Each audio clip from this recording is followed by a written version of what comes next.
Olá, meus amigos do programa Mercado Futuro. Começa agora mais um programa.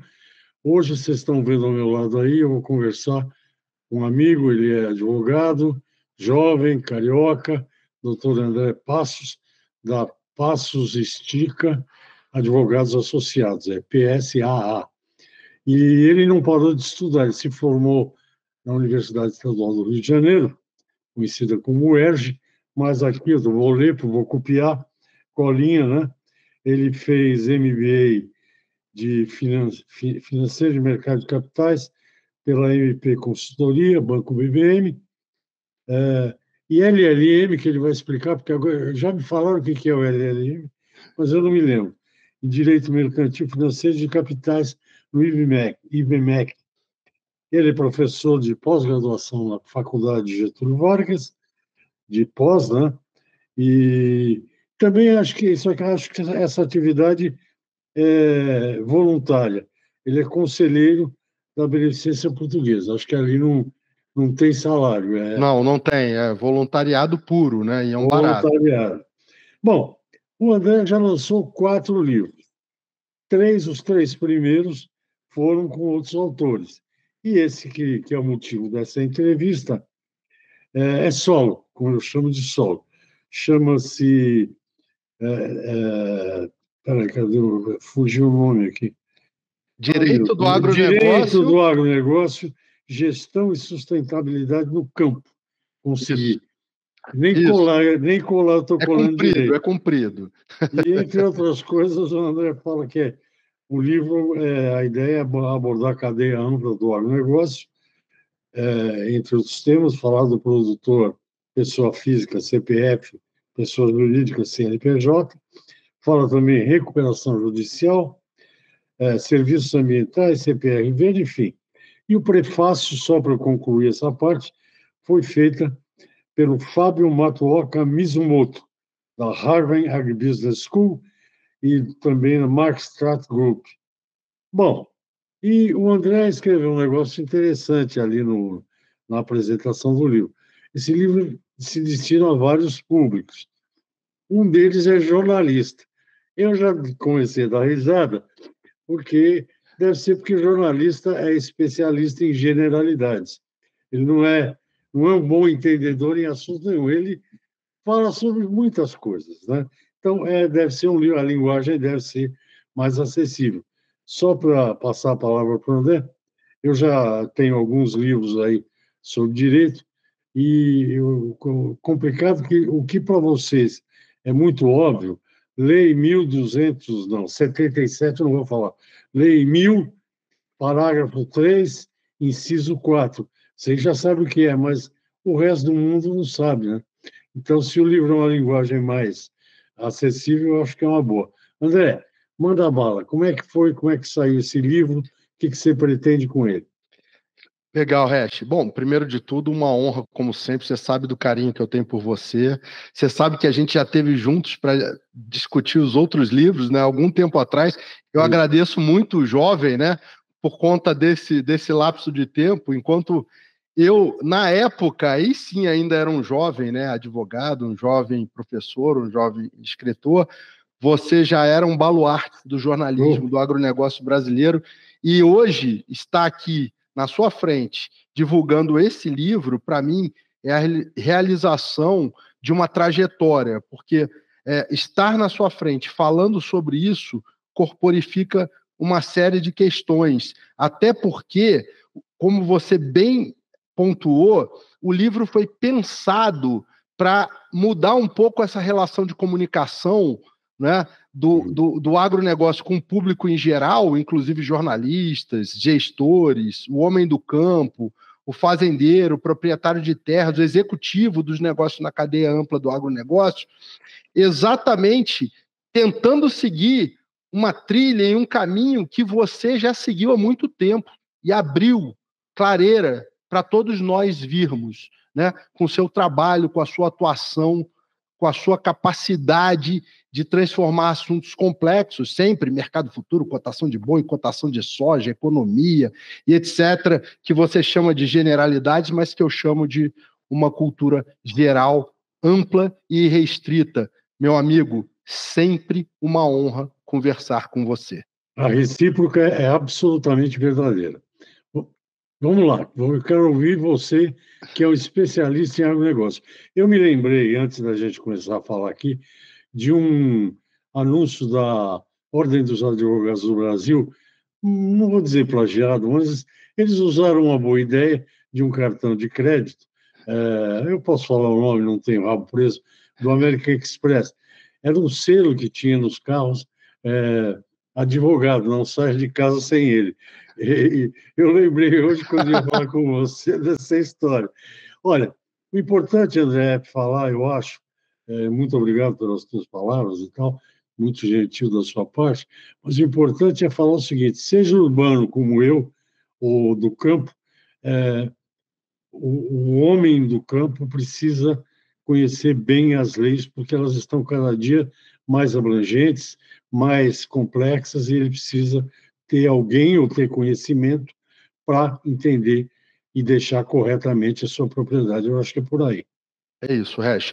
A ideia foi exatamente essa, ou seja, aproveitar um pouco desse caminho, dessa experiência, né, que a gente percorreu em muitos pontos juntos, né? A gente se encontrou em muitos desses entroncamentos. Eu sempre observando essa forma de vocês comunicarem o agro, para usar um pouco do nosso background, um pouco da nossa experiência na advocacia do agronegócio para negócios dentro e fora da porteira e lecionando como professores, né, de Direito Empresarial no Agronegócio, nos MBAs da Fundação Getúlio Vargas, da FGV Agro, que eu integro, né, nos cursos de MBA, quando eu leciono também Política Agrícola Brasileira e etc., e aproveitando para tornar esse assunto que você disse é árido, né, mais fácil para o gestor, para o homem do campo, para o jornalista, para aquele que aplica o direito, né, as ferramentas jurídicas, né, a CPR, os contratos de arrendamento, os contratos de parceria, precisa determinar os custos fiscais, precisa verificar como dar crédito no campo, etc., para que ele possa aplicar sem aquela linguagem empolada dos homens de capa preta que a gente está acostumado a ver hoje em dia na televisão e sabe recitar os nomes mais do que os jogadores da seleção brasileira, porque eu sou de uma época, né, a despeito do seu elogio, que a gente sabia os 11 da seleção e hoje a gente sabe os 11 togados do Supremo, né?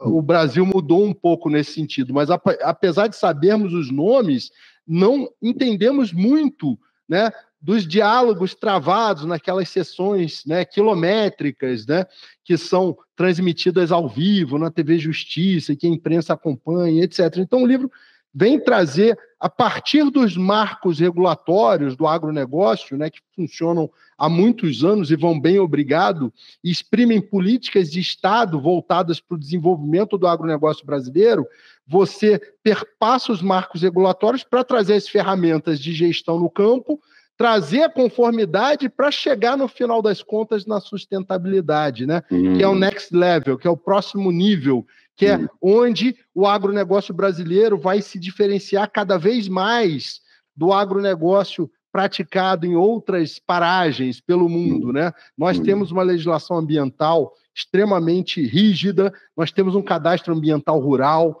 nós temos aí manutenção de reserva legal, essa obrigação. Nós temos um produtor rural que é empreendedor e que observa as normas ambientais. Ele precisa fazer isso, inclusive, via mecanismos, né, de georreferenciamento da propriedade, mecanismos em que ele faz esse autolançamento, vamos dizer assim, nas declarações, né, do Sistema Nacional aí de Controle da Propriedade perante o INCRA, e que ele, então, ao observar essas normas, ele vamos dizer assim, ele se credencia, né, para produzir com observância das normas legais, e aí, a partir daí, ele se credencia também a entregar algo além do que aquilo que ele já faz muito bem, que é produzir com qualidade, produzir com abundância, produzir com a observância das melhores técnicas agronômicas, mas também entregando sustentabilidade e podendo, no final das contas, entregar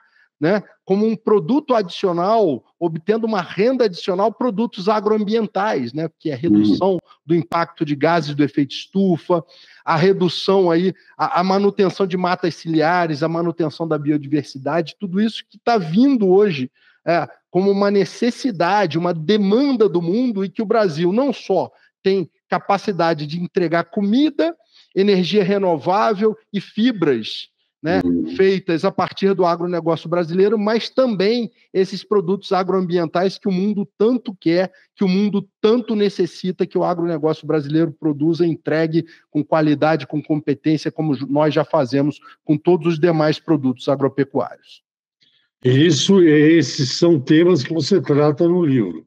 São temas que a gente perpassa no livro. Eu parto da premissa, e aí é uma missão que eu adotei, né, seguindo o exemplo daqueles que vieram primeiro, como você, como o professor Alberto Rodrigues, que tem, nesse caminhar, inspirado a gente lá na Fundação Getúlio Vargas, continua lá lutando firme, né, para levar essa linguagem, para dizer que o agro é paz, que o agro entrega comida, o agro entrega sustentabilidade, e a gente vem observando isso, e eu assumi uma missão, inclusive como colunista, né, de um órgão de imprensa, para desenvolver o tema agronegócio e sustentabilidade. Isso está jungido, e o livro é uma etapa nesse sentido, porque o livro ele demonstra que você começa na gestão para chegar na sustentabilidade. Então, há um percurso, há um caminho.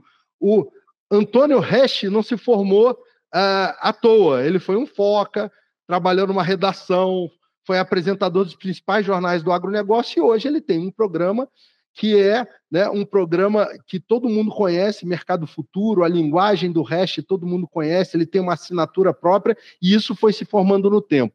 E o agronegócio brasileiro, né, essa história maravilhosa do agronegócio, né, da soja que foi subindo com os gaúchos, pelo Cerrado, o café aqui na colonização italiana em São Paulo, as famílias que se dedicaram a isso, elas continuam lá na terceira, na quarta, na quinta geração. E a ideia, como você bem notou, é você entregar para esse empreendedor do campo um ferramental jurídico de uma forma mais simples e concatenada, através não de parágrafo 3º do artigo 4º do capítulo 2º do Código Florestal ou do Código Civil, mas através de tabelas práticas, através de numerologia, através de falar de marcos regulatórios e de instrumentos para que esse gestor do campo use esse material como ferramenta para conhecer a sua atividade e aplicá-la como gestor. Ora, para ele operar esses marcos regulatórios, para ele operar a CPR, para ele operar o livro caixa da atividade rural, para ele operar o contrato de parceria, para ele operar o contrato de arrendamento, obviamente ele vai ter um profissional, um contador, um advogado, um diretor financeiro que vai ajudá-lo. Mas o livro dá uma ideia de como funcionam e atuam essas ferramentas de uma forma prática para que ele saiba perguntar, para que ele saiba onde ele quer chegar, para que ele parta dos números, da margem de lucro, né, do conhecimento básico em torno das normas jurídicas. Então, o livro tem um pouco dessa pretensão, né, de transformar algo empolado, algo de um linguajar muito particular, em algo palatável para o grande público, né? Para o gestor do campo, para aquele que é jornalista do campo, para aquele que é o homem do campo, que atua na gestão da sua propriedade, para aquele que é um executivo de qualquer negócio no âmbito da cadeia ampla do agronegócio, né? Transportadoras, revendas de insumos, empresas agropecuárias, trading companies e por aí vai. Ok, nós já vamos a um pequeno intervalo. Esse intervalo é emblemático, porque ele sugere que os muitos anunciantes, eu chamo de sponsor, né, estão loucos para anunciar aqui no programa, então a gente tem um intervalinho para que eles percebam que eles podem botar o anúncio deles aqui. Nós voltamos já. Eu queria te perguntar um negócio que eu não entendi muito bem depois do outro bloco, que é a questão do produtor rural CNPJ e o CPF, que ele agora pode pedir recuperação judicial. Esse é um assunto que eu não conheço e eu sei que você é mestre absoluto nesse negócio. Já já a gente fala nisso, tá bom? Tá bom, Resch. Até.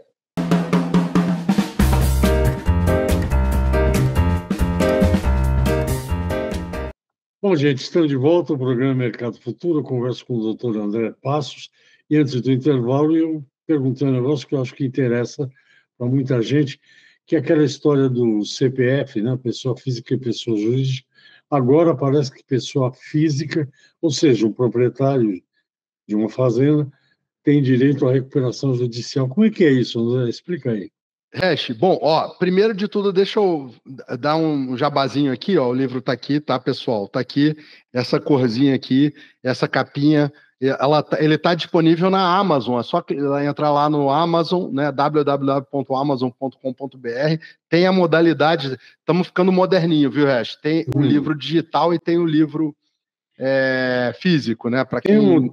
Tem um outro endereço, é Dialética, como é que chama? Tem o www.dialetica.com.br, é a editora do livro, ela também vende diretamente, mas ela vende nas maiores casas do ramo. Obviamente, hoje, uma das maiores casas do ramo também é a Amazon e outras plataformas que vendem o livro, mas a Dialética vende direto, mas não vende na plataforma da Dialética, da editora, a modalidade do livro eletrônico, né? Do livro do Kindle, né? Que é chamado. Vende a modalidade física, aquela que a gente gosta ainda. Atrás de mim tem um monte aí. Aqueles que estão lá, exatamente. Então, primeiro ponto, bela pergunta. Vamos lá. Eu acho que isso me dá a oportunidade de abrir a tua questão em 2 pontos, tá? Primeiro, o livro trata de qual é a melhor formatação produtor rural, se é CPF ou CNPJ, e como você delimita isso, né? Tem um checklist prático, né? Que basicamente faz com que você cheque as condições que trazem, né? Que vamos dizer, ensejam a transformação da atuação do CPF para o CNPJ. Por quê? Porque o CPF do produtor rural pessoa física é mais simples, né? Do ponto de vista fiscal é mais flexível, eu brinco que é flex, né? Porque você pode reinvestir e deixar de pagar imposto, porque o sistema legal é assim, né? O Plano Safra ele tem aí 470 bilhões disponíveis, e o agronegócio brasileiro ele precisa de 800 bi a 1 trilhão por ano para se financiar. Da onde o agronegócio tira esse dinheiro? Do bolso do produtor rural, que tem o benefício fiscal de, ao investir na produção dele, né, registrar despesas e investimentos no livro caixa, reduzindo, né, então, abatendo da sua receita e não pagando imposto sobre a renda. Por quê? Porque ele está pagando outros impostos. Ele vai pagar IPI sobre maquinário, trator, vai pagar ICMS sobre insumos, sobre ração, sobre fertilizantes, etc. E acaba que vamos dizer assim, esse mecanismo de renúncia fiscal, ele impacta positivamente a economia como um todo, gerando aí um efeito multiplicador, mas ao mesmo tempo cumprindo essa função de financiar o agronegócio brasileiro. Então, tendencialmente, o CPF funciona melhor do ponto de vista fiscal, na gestão. Porém, chega um tempo que você vai precisar ter sucessão, você vai precisar de sócio, você vai precisar pegar dinheiro no banco, você vai precisar aumentar o seu negócio, e aí entra a figura do CNPJ, né? Muitas vezes, o patrimônio, principalmente do produtor rural, ele pejotizado, né, através do processo de formação do CNPJ, ele dá ensejo de você aí ter uma melhor organização, uma melhor governança, um melhor combinado, principalmente na sucessão, porque você sabe, o CPF ele tem prazo de validade. O CNPJ não tem prazo de validade, a não ser em exceções, né? Que todas essas exceções tratadas por lei, a falência é uma delas, mas que são específicas e que você tem vários remédios jurídicos para você poder obstá-la, diferente da pessoa física, que o remédio é cuidar, né, do corpinho, pessoa, né, tomar canja de galinha, dormir cedo, e mesmo assim você chega a determinado tempo de longevidade, né? Então, isso é uma forma de planejamento de continuidade dos negócios. Quando a gente fala de sustentabilidade, e o livro trata disso num termo amplo, você também precisa tratar a sustentabilidade como continuidade dos negócios no tempo. E no campo a gente tem o empreendedor do campo, o produtor rural, muitas vezes na forma da pessoa física, do CPF, e que ele vai continuar aquele negócio, vai ter a questão da sucessão, vai ter a questão da governança familiar, e talvez ele precise pensar num CNPJ. E aí entra a questão da crise na empresa que você falou. Existem hoje alguns casos de pedidos de recuperação judicial. Isso começou lá no Mato Grosso, antes da alteração da lei, né, de recuperação judicial, que foi basicamente em 2022, com o caso do Pupim, e naquela época o CPF do produtor rural pessoa física não tinha autorização expressa para se fazer um pedido de recuperação judicial, ou seja, para quando a empresa entra numa situação de crise, uma situação de necessidade de repactuação de dívidas, então você tinha que ter aí uma equiparação, o produtor rural tinha que dizer que era empresário, tinha que comprovar um tempo de atuação, etc. Veio em 2022, final de 2022, depois da 13986, que é a lei do agro, que é de abril de 2020, veio uma lei, né, que é uma lei do final do ano, dizendo o seguinte, o produtor rural, pessoa física, o CPF também pode pedir recuperação judicial, mas veja bem, Hash, aí que entra o ponto. Mas as dívidas oriundas de CPRs físicas, de operações de troca, operações de antecipação, e as dívidas oriundas de crédito rural não entram na repactuação judicial, ou seja, a maior parte da dívida, né? Então, assim, de certa forma, há essa autorização legal, mas ela é uma autorização legal que funciona para casos mais extremos, né? Caso em que você tem uma situação mais extrema, tipo o que a gente viu aí nessa tragédia, por exemplo, no Rio Grande do Sul, recentemente, alguma quebra climática, né, de algumas regiões, efeito de El Niño, de Laninha, que a gente assistiu aí, tanto que a gente sai de uma expectativa de plano safra de 310 milhões de toneladas, segundo a Conab, para 294 milhões de toneladas de grãos, né, recentemente ajustada, exatamente pela questão climática de algumas regiões, etc. Então, ainda nessas situações específicas, isso pode ser pleiteado, etc. Mas eu gosto mais de falar em renegociação, né? Eu não gosto muito porque você sabe disso, o homem do campo ele precisa de muitos recursos financeiros, né? O Plano Safra entrega 470 bi, ele precisa tirar do bolso mais 500 bi, financiar com parceiros, financiar com revendas, operações de troca e etc, etc. Então, é um negócio que precisa muito de dinheiro de terceiros para a gente continuar produzindo com qualidade, para a gente continuar exportando e para a gente continuar equilibrando a balança comercial. É a partir do agronegócio brasileiro que o dólar, por exemplo, né, através do acúmulo de riquezas, tem uma paridade cambial, tem uma âncora cambial, né, a despeito do governo federal ultimamente ter judiado bastante disso, né, com o novo paradigma fiscal, né, aquela coisa daquela MP da compensação que foi sem nunca ter sido e acabou não indo, né? Aquela viúva porcina. Da viúva porcina, né? Que saiu, ontem foi derrogada e o ministro da Fazenda, por incrível que pareça, falou que não tem plano B, né? Então, como é que é esse negócio? A gente precisa ver. Né? O fato é que o agronegócio brasileiro, nessa sistemática de fechar, né, o superávit da balança comercial brasileira, ele, obviamente, ele traz no seu bojo, né, uma necessidade de financiamento constante, né? Tanto por parte do próprio produtor rural, quanto dos parceiros comerciais, quanto do crédito rural, quanto das operações privadas, do mercado privado de financiamento do agronegócio, as emissões de CPR, os CRAs, né, os CRAs, os FIAGROS, etc. Então, portanto, às vezes, né, existem situações que o produtor rural está numa situação mais difícil, por conta de preço, por conta de questão climática, o que aconteceu no Rio Grande do Sul, por exemplo, emblemático, né?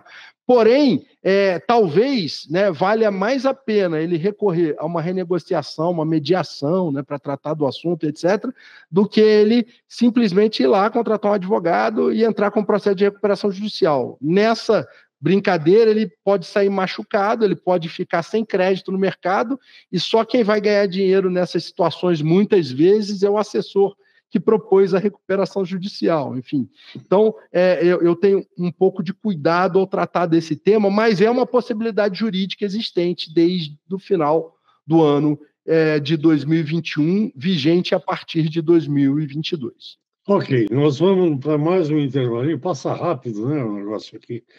E tem outro assunto que eu acho interessante, não sei se é bem a sua especialidade, mas acho que é essa história de arrendamento.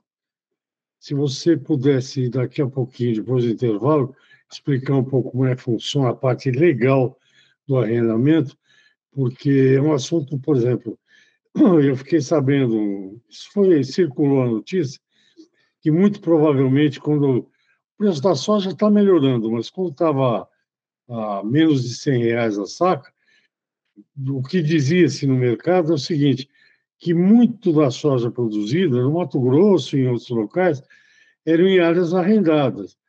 Sem lucratividade, o arrendatário não quer arrendar, mas isso aqui depois do intervalo, voltamos já já.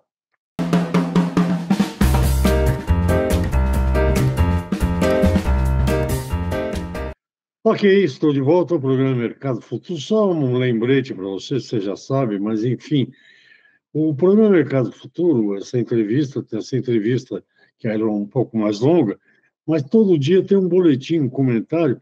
Basta você entrar na página lá, www.programamercadofuturo.com.br, LinkedIn, Instagram, de YouTube, você encontra tantos comentários de 1 minuto como as entrevistas, só para você se lembrar disso.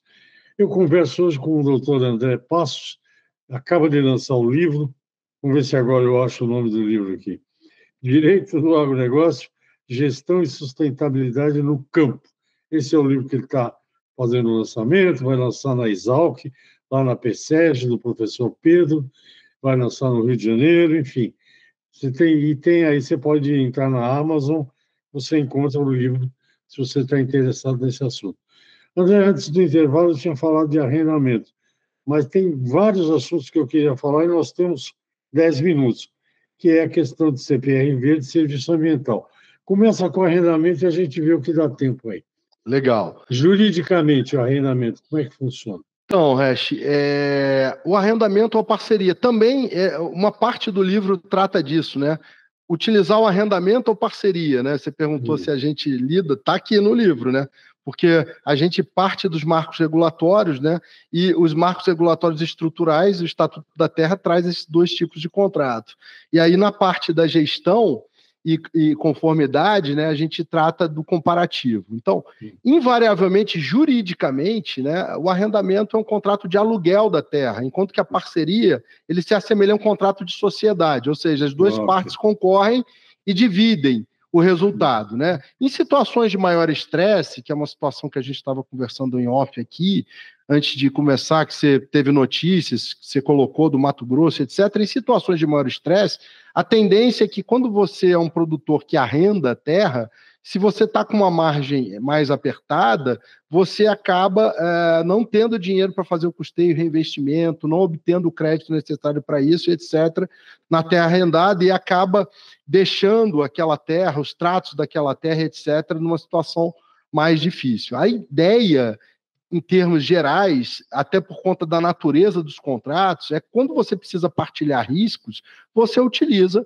a parceria, porque a parceria equivale a um contrato de sociedade sem a formação de uma nova empresa, de um CNPJ, né? São dois CPFs, um CNPJ e um CPF, trabalhando, um é o dono da terra e o outro é aquele que utiliza a terra através de um contrato de parceria. E hoje que eu digo desde 2008, na verdade, tem uma legislação que permite que você antecipe, né, pague mensalmente valores, como se fosse uma antecipação do valor final da parceria, o que não prejudicaria o fluxo de caixa do proprietário da terra, para aquele que está em relação àquele que está explorando a terra. Então, até por conta da questão aí da necessidade de partilha de riscos e até mesmo dos custos fiscais do contrato, a parceria tende a ser mais efetiva do que o arrendamento, já que o arrendamento não é, por incrível que pareça, a despeito de estar nos contratos agrários, né, quem arrenda ofere uma renda que não é uma renda do campo, é uma renda de aluguel e, portanto, é tributada de uma forma mais onerosa do que aquele que dá em parceria e que ofere uma renda do campo, pode utilizar o livro caixa, pode fazer as deduções de despesas e por aí vai. Não tem risco, mas o leão dá uma mordida. É isso aí, é isso aí. Então, o livro fala disso também. Tá. E CPR verde, isso é sustentabilidade total. Serviço ambiental, isso aí também já tem lei para ficar muito claro?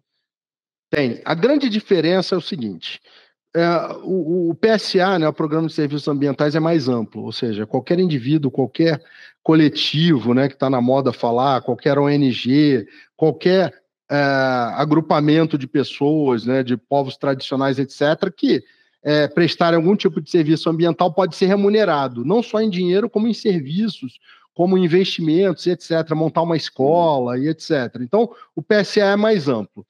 A CPR Verde, não. A CPR Verde, como toda CPR, que é um título emitido por um produtor rural, que é um cheque que vale boi, cheque que vale café, cheque que vale soja, na CPR Verde, né, que a base legal dela é a CPR de Mata Nativa, 13986 de 2020, trouxe, em abril de 2020, vem um decreto de 1º de outubro de 2021, o 10828, tratar as hipóteses de emissão. A CPR Verde, ela precisa de um produtor rural, ou de uma associação de produtor rural. E aquele produtor rural, ou aquela associação de produtor rural, ou aquela cooperativa, né, pode emitir em cima da mata nativa, ou seja, da reserva legal que ele não está operando, pela manutenção dessa reserva legal, pela existência dessa reserva legal. Ou ele pode produzir, como já aconteceu em uma operação que a gente fez, através cacau, por exemplo, sombreado. O cacau fica, né, lá na parte, aquela parte linda da Bahia, de Trancoso, etc. E você cria o cacau, né, planta e tal, cuida dele, maneja, sombreado. Essa sombra é de uma mata nativa, então você pode emitir a CPR Verde e colocar no mercado, além do cacau, os produtos agroambientais. Que produtos agroambientais são desse decreto? Captura de gases do efeito estufa, né? Os tais dos créditos de carbono, né? Manutenção da biodiversidade, manutenção de nascentes, manutenção da paisagem, né? Enfim, são uma série de direitos que a gente chama de direitos difusos, né, que o produtor já faz, já impacta, já conserva através da gestão dele, da reserva legal, da gestão das matas que ele tem na propriedade, e que são benefícios que são espalhados pela sociedade de forma difusa, que corporificadas numa CPR Verde, registrável na B3 através de um laudo de uma empresa internacional, de certificação e etc., podem gerar benefícios diretos para o produtor, que vai ter um produto a entregar a mais, um produto agroambiental, a captura dos gases do efeito estufa, por exemplo, que tem cotação no mercado internacional, cotação no mercado voluntário, só com a manutenção daquela mata em pé, com a revolvência, recebendo aquele dinheiro, ele utilizando aquele dinheiro para manter a mata, para fazer um manejo melhor, etc., ele vai conseguir manter esse giro e vai auferir essa margem adicional, que a gente chama, no próprio livro caixa da atividade rural dele, junto com o recurso que ele obteve com a venda do gado dele, que ele criou a integração lavoura, pecuária e floresta, junto com a venda da soja que ele criou na integração lá, plantio na palha, que ele manteve a floresta dele, junto com o cacau, por exemplo, no exemplo que eu usei do cacau sombreado. Enfim, ele tem uma adição, ele tem uma adicionalidade pelo fato dele contribuir com o meio ambiente na manutenção da mata nativa. Uma pergunta. Recentemente, o pessoal do Instituto Brasileiro de Floresta, IBA, fez um estudo lá, descobriu que nas florestas plantadas tem fauna, tem uma centena de animais que vivem por ali. Isso é árvore. Por exemplo, o pessoal de Laranja fez também o mesmo trabalho, não sei se chega a uma centena, mas nos pomares vive um monte de bichinho, que as pessoas adoram. Na citricultura é comum isso, esse impacto ambiental positivo. E, recentemente, a propósito falei do IBA, que hoje o presidente é ex-governador do Espírito Santo, o Secafé, Conselho dos Exportadores de Café, junto com o CPE, se não me engano, com o Imaflora, fizeram um estudo e descobriram que o café Conilon, cultivado majoritariamente no Espírito Santo, emite 3,8 toneladas de carbono por hectare e retira 12, ou seja, tem um saldo positivo de 8 toneladas por hectare. Se eu entendi o que você falou, isso tudo pode virar dinheiro. Isso tudo pode virar dinheiro. São os serviços ambientais do agronegócio brasileiro. A agricultura, Resch, na conferência, na COP28 de Dubai, foi colocada num tratado assinado por todos os presentes, todos os países, na centralidade da solução do problema ambiental internacional, com esse creditamento, né, com esse balanço positivo que você falou, que foi criado a partir de Kyoto. Né? Então, em Kyoto, você cria a sistemática dos CERs, né? Créditos de carbono, né? Os créditos de captura de gases do efeito estufa. E a partir daí, a partir da COP de Dubai, você já tem o posicionamento firmado num tratado internacional por todos os países integrantes daquela conferência de que a agricultura está na centralidade, ou seja, essas medidas e essas medições, em se perfazendo e sendo certificadas, significa dinheiro no bolso do produtor rural e dinheiro derivado da colocação no mercado de serviços ambientais, de produtos agroambientais, que eu prefiro essa nomenclatura, porque elas estão corporificadas numa CPR que vale captura de gases do efeito estufa, que vale manutenção da biodiversidade, no caso da citricultura, por exemplo, que vale aí uma série de outros benefícios que são difusos, que todo mundo aproveita, mas que com a CPR Verde você cria o canal para que o produtor, né, lá vinculado àquela cooperativa de café, vinculado à produção de cacau, vinculado à citricultura, possa então levar para ele essa adicionalidade a partir do reconhecimento desse balanço positivo aí, certificado e corporificado numa CPR verde. Né? Você que entende tanto de CPR. Ok. Eu tenho um tempo limitado, mas ele não é uma coisa ruim. Nosso tempo acabou. Ele é bom porque ele enseja que a gente volte a falar muito brevemente. Nosso tempo acabou. Pelo que o André falou aí, acho que o livro me parece muitíssimo interessante. E como eu sou um privilegiado, eu sei que o André vai mandar um livro aqui para Santos, eu não vou gastar nada e vou ler o livro. Mas vocês que se interessaram pelo assunto, vai lá na Amazon ou na Dialética. O livro ai, meu Deus, Direito do agronegócio, gestão e sustentabilidade no campo. No campo, escrito por essa capinha. André, peraí, tá, eu estou vendo a capa, peraí, a luz, abaixa um pouquinho. Aí, direito do agronegócio. Agora estava batendo a luz, estava dando reflexo. André, muito obrigado, um prazer enorme falar com você. E eu espero que você tenha muito sucesso com esse livro, com mais um, né? Você está virando mais um escritor do que... Acho que as duas atividades têm muito a ver, escritor e advocacia. Mas desejo um maior sucesso para você. Estou à disposição aqui quando você quiser conversar um pouquinho, tá bom? Obrigado, meu amigo. É uma honra muito grande. Eu estou disponível. O teu livro já está a caminho, viu? E o seu vai ter uma dedicatória especial. Você é muito especial na minha vida, você sabe disso. Na vida de todos nós que militamos no agronegócio. Obrigado. Obrigado por você. Vamos então despedir aqui do pessoal. Gente, é isso. Hoje eu conversei com o doutor André Passos, advogado e escritor, escreveu um livro, Direito do Agronegócio, Gestão e Sustentabilidade no Campo. Os assuntos vocês ouviram aí. O livro está disponível nas grandes livrarias e o programa volta brevemente. Eu conto com a sua presença. Até a próxima. Tchau, tchau.